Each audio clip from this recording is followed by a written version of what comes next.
What do you see the future of this industry looking like? Because I know you also have Content Wave. I know you're also doing other things. Hmm. What do you think the future of what you do is going to look like? I think it's dwindling for lead gen. I think it's getting harder and harder.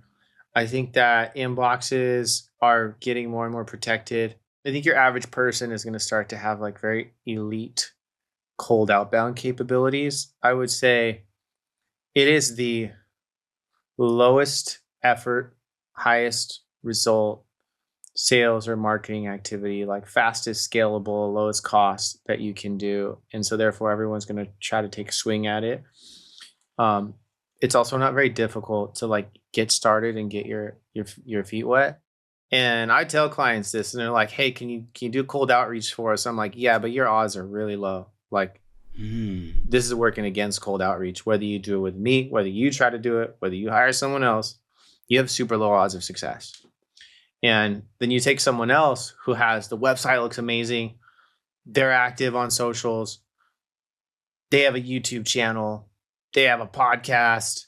And if we pique curiosity on the cold outreach, we know someone's going to do a quick Google search or look at the LinkedIn profile. And if they just see those things, they might not look at any of it, but trust and credibility just went up. And people always say this, it's like, I know it works.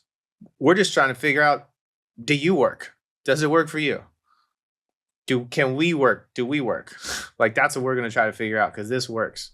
Gotcha. So essentially, you're increasing touch points.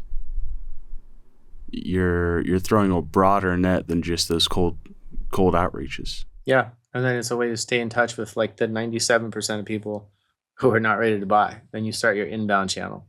Well, one of the questions that I like to ask each guest at the close is pertaining to goals. You know, Craig, you've shared your story from how you've started, what you do.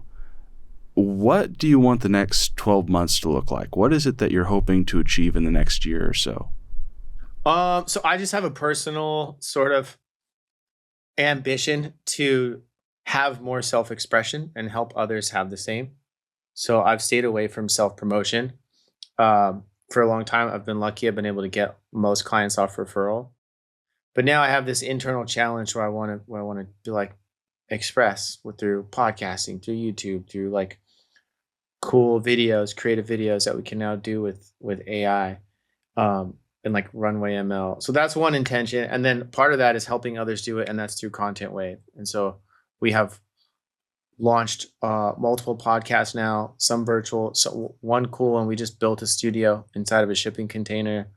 Um, we've helped clients come up with super cool, like unique podcasts that I haven't really seen out there. I'm like excited to test different formats.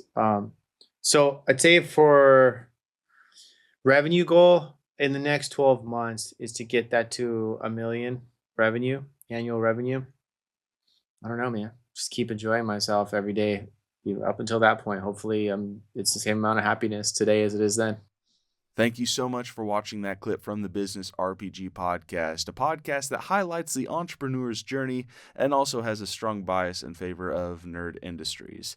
If you enjoyed that and got any value out of it, be sure that you subscribe to the show and catch new releases every other Wednesday. And until then, thank you for playing the Business RPG.